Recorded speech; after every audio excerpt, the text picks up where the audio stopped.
آپ نے تاریخ میں کہیں پڑھا ہے کہ 6 مہینے کا بچہ 14 صدیوں پر چھا جائے؟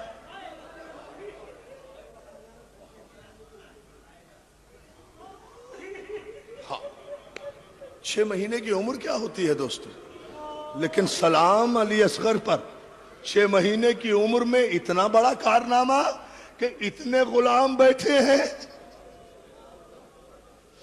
14 صدیوں پر چھائی ہوئی ہے علی اصغر کی شہادت. دوستو سب سے بڑی قیامت کی شہادت ہے علی اصغر کی. آج جھولا برآمد ہوگا نا. علی اصغر کی شہادت سب سے بڑی قیامت ہے. یہ وہ شہادت ہے جس کے خون کو نہ آسمان برداشت کر سکا نہ زمین برداشت کر سکی. جزاک اللہ، جزاک اللہ، مولا تمہیں سلامت رکھے. آج بڑی تعداد میں، یوں تو روز آ رہی ہیں مومنات بہت بڑی تعداد میں، لیکن آج مومنات بہت آئی ہوں گی مجلس میں، اس لیے کہ آج رباب کو پرسہ دینا ہے نا. اس اجڑی ہوئی رباب کو جس کی کربلا میں مانگ بھی اجڑ گئی، جس کی کربلا میں گود بھی اجڑ گئی. عزادارو، بہت یہ جھولا جو آپ نکالتے ہیں نا، جھولا نکالا کرو ہر مجلس میں، اس لیے کہ یہ جھولا جو ہے یہ رباب کے زخموں کا مرہم ہے. یہ رباب کے زخموں کا مرہم ہے. رباب وہ بی بی ہے جو کربلا سے جب لٹ کر مدینے آئی تو ہر بی بی سائے میں بیٹھی ہے، مگر رباب جب تک زندہ رہی دھوپ میں بیٹھی رہی. اور سید سجاد اگر کہا کرتے تھے اماں کب تک ساتھ دھوپ میں بیٹھو گی، اب تو سائے میں آ جاؤ.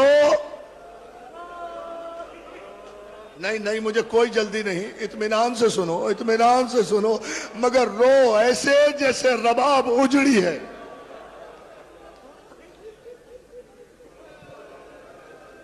بہت بڑی قیامت ہے.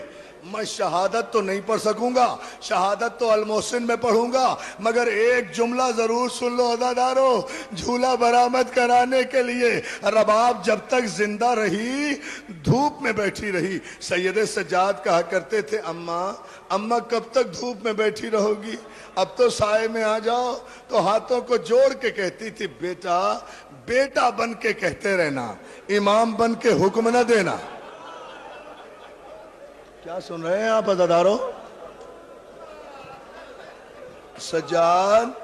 سجاد بیٹا بن کے کہتے رہنا، امام بن کے حکم نہ دینا. میں مجبور ہوں بیٹا، میں سائے میں جا نہیں سکتی، میرے بچے کی قبر دھوپ میں ہے. جزاک اللہ، جزاک اللہ، جزاک اللہ، جزاک اللہ. بہت مصائب پڑھیں گے عزادارو، اس لیے کہ آج کی رات سے زیادہ قیامت کی رات کوئی نہیں ہے. 6 مہینے کا علی اصغر ہے، 6 مہینے کا علی اصغر ہے. میں جھولے کے لیے مصائب پڑھوں گا مخصوص، مگر پہلے ایک جملہ شہادت کا سن لو. عزادارو، جب حسین لے کر گئے، تفصیل پڑھوں گا المحسن میں، جب حسین علی اصغر کو ابا کے دامن میں لے کر گئے ہیں نا، ابا کے دامن میں لے کر گئے ہیں، اللہ جانے علی اصغر نے اپنے سوکھے ہوئے ہونٹوں پر خشک زبان کس طرح پھرائی کہ یزید کے لشکر میں ہلچل ہو گئی. یزید کے لشکر میں ہلچل ہوئی، حرملا کو بلایا گیا، ابطل کلام الحسین، حسین کے کلام کو قطع کر دے. عزادارو جملہ شاید میں آپ برداشت نہ کر سکے، مگر میں جملہ پڑھ رہا ہوں. حرملا ملعون نے اپنی کمان اٹھائی، تیرے سے پہلو کمان پہ چڑھایا، گھٹنا زمین پہ ٹیکا، اصغر کی گردن کا نشانہ لیا، مگر ملعون کے ہاتھ لرز رہے تھے. رباب نے در خیمہ سے دیکھا کہ میرا بچہ تیر کی زد پر ہے، مگر خطا کار کا نشانہ خطا ہو رہا ہے. وہیں سے آواز دی، میری ماں بہنوں جملہ سنو، ہماری ماں قربان رباب پر خیمے کے دروازے سے چلائی، اصغر امام وقت سے خبردار.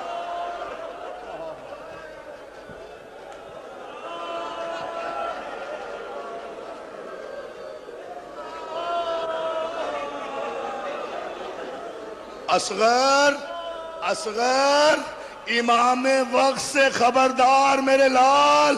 तुम्हारी जिंदगी में इमाम को तीर नहीं लगना चाहिए, कोई जख्म नहीं आना चाहिए। बेटा माँ को शर्मिंदा न करना। इधर हुरमला का तीर चला, उधर असगर ने हुसैन के हाथों पे करवट ली, इमाम की सिपर बने, तीर आया असगर की गर्दन में लगा। बच्चा उछला, उछल के इमाम की तरफ देख कर कहता है, बाबा बाबा हम अकबर से पीछे तो नहीं रहे। और जज़ाकल्लाह जज़ाकल्लाह जज़ाकल्लाह। बिस्मिल्लाह भाई बिस्मिल्लाह। हाथ न जोड़ो मेरे भाई, मातम करो, मौला तुम्हें सलामत रखे।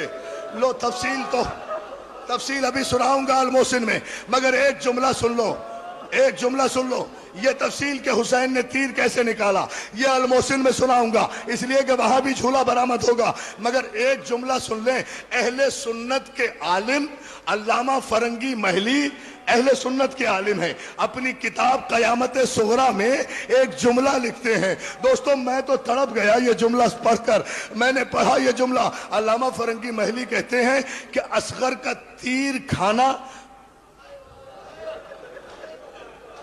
हुसैन का इम्तहान नहीं था, गले से तीर खींचना हुसैन का इम्तहान नहीं था, असगर का बाप के हाथों पे तड़पना हुसैन का इम्तहान नहीं था।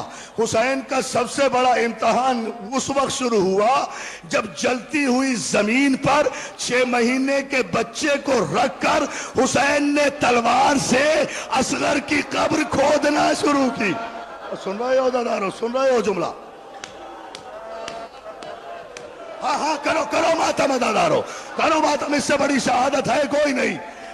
जज़ाकल्लाह जज़ाकल्लाह। जहां तक मुझसे पढ़ा गया ये जुमला सुने। अभी झूला जब आएगा जब मैं इशारा करूंगा, जी भर के रो लो अदादारो। एक अल्लामा फरंगी महली अहले सुन्नत के आलिम हैं, लिखते हैं हुसैन ने धूप में बच्चे का लाशा रखा, तलवार से कब्र खोदना शुरू की। हुसैन का इम्तहान बता रहे हैं। वो कहते हैं हुसैन का इम्तहान ये बड़ा सख्त था। कब्र खोदी, उसके बाद कब्र में हुसैन ने हाथ फिराकर देखा, कोई कंकर तो नहीं है, कोई पत्थर तो नहीं है जो मेरे फूल के चुभ जाए।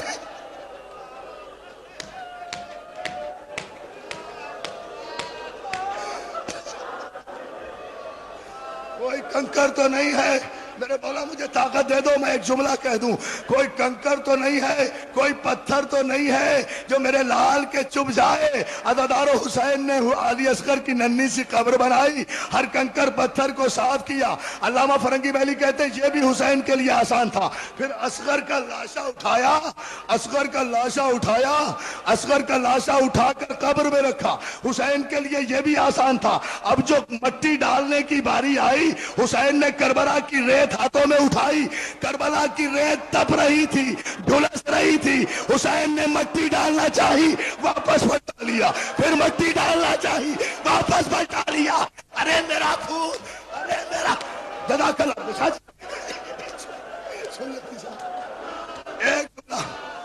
एक जुमला अगर मैं पढ़ सका तो पढ़ दूंगा। हुसैन ने 3 मरतबा इरादा किया, जलती हुई रेत उठाकर असगर के फूल से जिस्म पे कैसे डाले। अदादारो हुसैन ने आंखें बंद की, इन्ना लिल्लाहि व इन्ना इलैहि राजिऊन। अली असगर के एक साथ हुसैन ने मट्टी नहीं डाली, पहले पैरों पे मट्टी डाली सामने बैठकर, फिर असगर की नन्ही नन्ही टांगों पे मट्टी डाली सामने बैठकर, फिर जलती हुई रेत असगर के सीने पर डाली सामने बैठकर। अब जब असगर चेहरा खाली रह गया ना, सुन लोगे जुमला, सुनोगे जुमला, कयामत आएगी शाजी, कयामत आएगी। असगर का चेहरा आया, हुसैन से बर्दाश्त नहीं हुआ, कब्र की तरफ पुष्ट कर ली, मट्टी उठाई, इधर मुंह कर असगर के चेहरे पर डाल कर कहा, अल्लाह के अल्लाह के अल्लाह अल्लाह। सदाएं